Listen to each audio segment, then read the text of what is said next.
Is that seriously what you're gonna do? Well, your audio is just the heaviest breathing from the most beautiful girl. She'll become disinterested in me in just a second when I don't pet her. Although I love you. She's a fair weather attention lady. If I don't offer the pets, she's gonna move on to bigger and better things. Hi kids, welcome back to another pizza party. I'm Mrs. Pizza, and today we are here to talk about some of my favorite books of the year. I was looking at the calendar, starting to see people going over the mid-year book year. Nope, that's not how that goes. The mid-year book tag. And I started to go through the questions, kind of come up with my own answers for the mid-year book tag. And I just wasn't liking any of the answers I was coming up with. I am the moodiest mood reader in the whole wide world, and I don't feel like I've had a lot of books that fit into the criteria of the mid-year book tag this year, which was disappointing. I love a good book tag. But I ended up deciding I still wanted to talk about, at the halfway-ish point of the year, kind of some of my top books that I've read so far. I have made it through 50 books so far. My goal is 100, so we're right on track. I actually think I'm a couple books ahead of schedule as of right now. And so I just wanted to give you a list of some of my top books that I've enjoyed so far this year. I've talked about a lot of these books in other videos, and so I will link some of those videos if you're interested. But let's get into it. Let's talk about some good stuff, you know? Let's have some good moments. Winnie's sitting on the air conditioning vent, but the air conditioning is not on right now. They're also very juicy. Why are you drooling? The first book that we are going to talk about today is a book that I feel like I have been talking about a lot, and I want other people to pick it up. It is an author that I found this year, and the book is Peaches and Honey, and this is by Raeta. This author has several books available on Kindle Unlimited. I have read 2 of them so far and enjoyed both of them, but Peaches and Honey was definitely the number 1 of the 2 books I've read by this author. See, this is the story of Anna, and she is living in the ancient times. It's a long time ago, and she is living in seclusion, and she has vitiligo. And back then, people thought that vitiligo was contagious or something, even though it's just skin. And so she lived alone, suffered in seclusion, had to kind of scrape by, when one day she sees a mob of people chasing a beautiful woman, and Anna offers help. She not only helps this woman escape, but she gives this woman some of the small amount of food and comfort that she has. And it just so happens that this woman turns out to be a god and bestows a gift upon Anna of immortality. And we then follow Anna through centuries. I will not stop pitching this book as the soul sister to The Invisible Life of Addie LaRue by V.E. Schwab. I like to say that it was like these 2 authors were in the same creative writing class, got the same prompt, and went in very different directions. They have this deal with a god, they have someone traveling through centuries, but in Peaches and Honey, we are following our character through all of those centuries. While she might have a very slow burn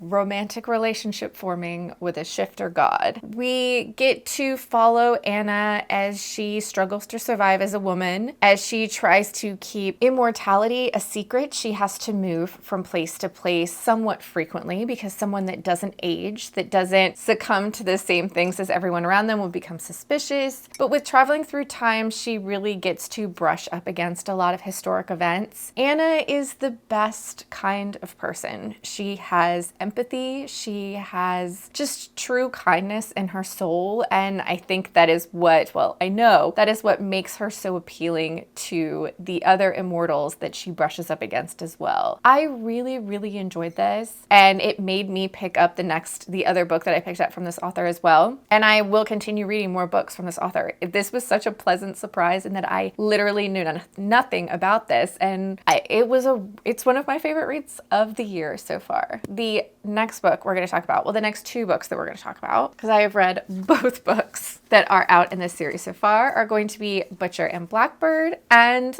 Leatherandlark. These are 2 dark romantic comedies by Brynne Weaver. We're going to talk about this one first because this is the first book in the series. This is the story of Sloane, and she's a serial killer. She is a serial killer a la Dexter, where she chooses awful, horrible people to kill.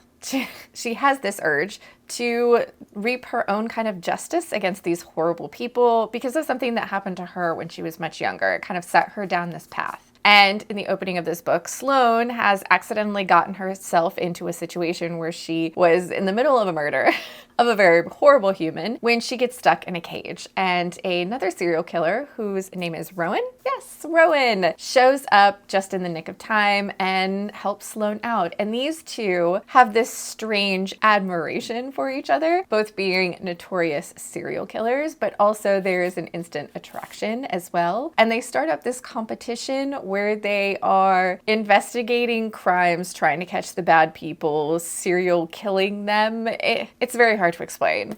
The trigger warnings in this almost turned me off to it, and I was pleasantly surprised that they didn't trigger me as bad as I thought they would. The one that everyone always talks about is the accidental cannibalism, and I hate that I keep saying this on the internet, but it's not that bad. Although I guess a lot of people were ruined for ice cream after this, which is a completely different trigger. Well, ish. Anyways, it's gross, it's gruesome, it's dark, it's really funny, and it gets a little spicy with Sloane and Rowan. And after I finished that book, I could not wait until the second book came out, and I got my grubby little paws on it, and that is Leatherandlark. And in this one, we are following Rowan's older brother, Lachlan, who is a contract killer? He has a very strange job. He kind of like works for this dark, kind of psychotic, almost Joker-like character who Lachlan is sent in to take care of business. Sometimes it's causing messes, sometimes it's cleaning them up, but he's gotten stuck in this situation. He also owns a leather shop as well. That's where the Leatherandlark comes from. Lark is actually the name of our female main character, who is best friends with Sloane from the first book. She is a singer, a musical artist. She also does a lot of kinds of other art as well. She also had something very traumatic happen to her along with Sloane in her adolescence, and the trauma has turned into something a little bit dark, but also covered in glitter. This was a lot of fun. We have these two people that, unbeknownst to them, meet, and then they meet again, and there's an immediate physical attraction. But when they realize that they've previously met each other, it becomes an enemy situation really quickly. And then through circumstances, they end up having to get married. In order to save all of the people they care about, these two people that can't stand to be around each other now have to make everyone around them believe that they're in love and happily married. There's a lot of really fun banter in this. This is absolutely hilarious. It's absolutely dark. Lachlan and Lark are perfect for each other, and if they hadn't gotten off to the rocky start that they had, I think they would have immediately realized it. But the fact that they have to kind of work through all of these things really makes it so that they are their authentic selves with each other. I feel like Lark even says it on page where they don't need to put up a facade. They don't need to act like everything's okay. Neither one of them feels the need to make the other one like them. And so they are their very authentic, raw versions of themselves, which makes it even more satisfying when the feelings start showing up, because they have only been authentic with each other, even if that caused a lot of bickering along the way. Again, this is a dark romantic comedy, and so in the opening, the list of triggers is hilarious and ridiculous, and also always read your trigger warnings. Take care of yourself. The dedication in this one is for all of you who came here after the B&B ice cream and just read L&L's triggers and thought she's not really serious about the pizza, right?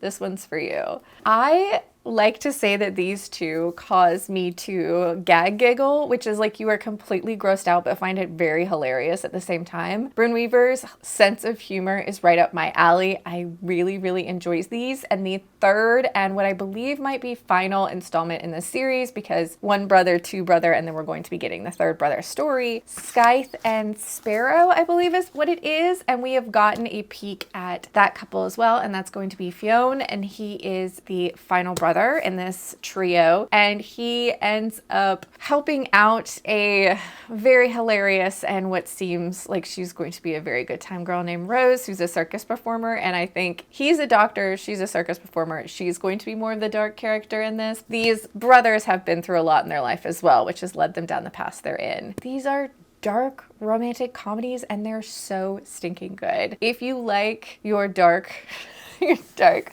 romance to have humor in it. I don't even feel like, yes, these are dark romance, but not in the traditional sense. It's like there are dark things happening around these people, but they are not necessarily dark towards each other, where I feel like in a lot of dark romance, you have stalkers or bullying or things like that, where it's happening between the two main characters. Whereas in this, it's more of the things that these characters are doing aside from each other. They're never doing horrible things to each other, if that makes sense. I hope I sold that to you because I think it was great. The next book that we're going to talk about is Someone to Build a Nest In, and this is by John Wiswell. This is a book that I feel like I want to get in as many people's hands as will be the right fit for it. See, this is the story of Shisheshin, and she is a monster. She's a shape-shifting monster who lives in a dilapidated castle in the bottom of a pool, just living her best life. When, once again, monster hunters show up at her door, chase her out of her home, and she's injured, she ends up receiving the help of Homily. And now Homily is sweet and kind and lovely, and Shisheshin immediately starts feeling things for Homily, like that she wants to lay her eggs inside of her that would then explode out of her. But, you know,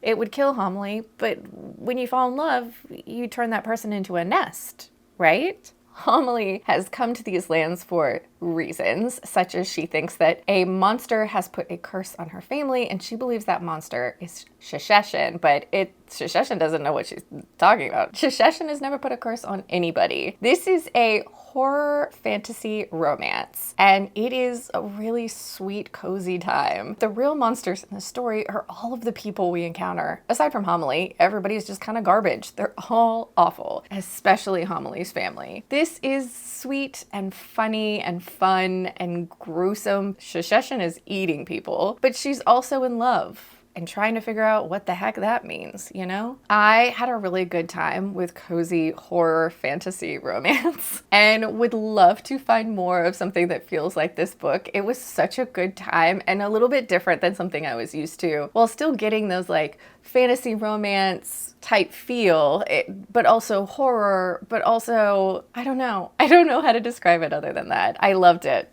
I had a great time. The next book we're going to talk about is Cloud Cuckoo Land by Anthony Doerr. This is not something that I would usually pick up. If not for any reason in particular, but just because I feel like this would be sitting on a table that I usually wouldn't gravitate towards in the bookstore. That being said, I really, really enjoyed this, but I think that is because there is a little bit of a sci-fi element happening in it as well. This is a very hard story to explain, and when I was looking at reviews post finishing this on Goodreads, it was either like a 5-star or a 1-star. Like you either love it or you don't, and you're probably gonna figure out if you like it pretty quickly. See, this is a multi-POV story that not only changes the person and perspective, but also follows those characters through time, through their lives, but also, the point of views are happening in very different periods of time. We have things that are happening in ancient times, and we are having things happening present day, and then we have things that are happening in the future, in the not so distant or the distant future, I guess, depending on what your barometer for that is. We have stuff that's happening in like the 15th century, I believe. Yes, 15th century, present day, and the not so distant future, the back says. You are bouncing from all of these different point of views with this through line that is a story. It's an ancient story even to those that are living in ancient times by our standards, and it is a story, a kind of a silly story of a man that goes on an adventure, but the story is supposedly written for his niece. This man turns into a donkey and he's trying to make it to the clouds where he can be a bird. It's a very silly story, but it somehow weaves itself into all of these people's lives in a very integral way. You just have to follow this story and all of these point of views with faith that the author is leading you down these paths on purpose so that all of these different lines will eventually intertwine and tangle. How it's done, some of it you see coming, some of it is telegraphed way ahead of time so you do see it coming, but some of it is done in a way that you, when the moment happens, when the aha moment happens, you literally are like, oh, that was good. I enjoyed following all these characters through their lives. This is a story about stories. This is a story about lives. This is a beautiful, absolutely beautiful. This definitely is a book for people who love stories. Each individual character in this book has a love of stories, our one story in particular, but stories in general, and how stories help them get through some really dark points in their life, but also propel them into very important moments in their life as well. This was masterful. It was absolutely gorgeous, and I really, really liked it. And the last book we're going to talk about is Misery by Stephen King. I've been on my Stephen King journey for not that long of a time. This is more of a new thing for me. I avoided Stephen King for a very long time because I feel like there was a lot of hype around him. And when something is so beloved, so hyped, I get super nervous that I'm not gonna like it. Like, what if nobody wants to be my friend anymore because I didn't like the thing that everybody else likes? So I feel like I just avoid it, which is weird and something I shouldn't do. But, you know, we're all trying our best. But this was now my 4th Stephen King novel, and I decided to go with Misery because every time I talk to people about Stephen King books, there is like the hits list, the ones that everybody always brings up, and this one is usually on everyone's list. This is more of a thriller, where I feel like all of the other ones I have read have had more of a supernatural edge to them. This is definitely like straight thriller horror. This is the story of Paul, and he is an author, and he has just finished his most recent book when he is driving through a snowstorm and crashes and is saved by his #1 fan. Now, Annie Wilkes, who lives in a very secluded area in this blizzard snowed in situation, is so excited to have saved Paul because she is his #1 fan. She's read all of his Misery novels. Misery is this character that Paul has created that he has a very complicated relationship with. He realizes after being in Annie's care for a very short period of time that he might be in a little bit of danger, and it just kind of goes off the rails from there. Annie Wilkes, she's one of the most terrifying characters in a story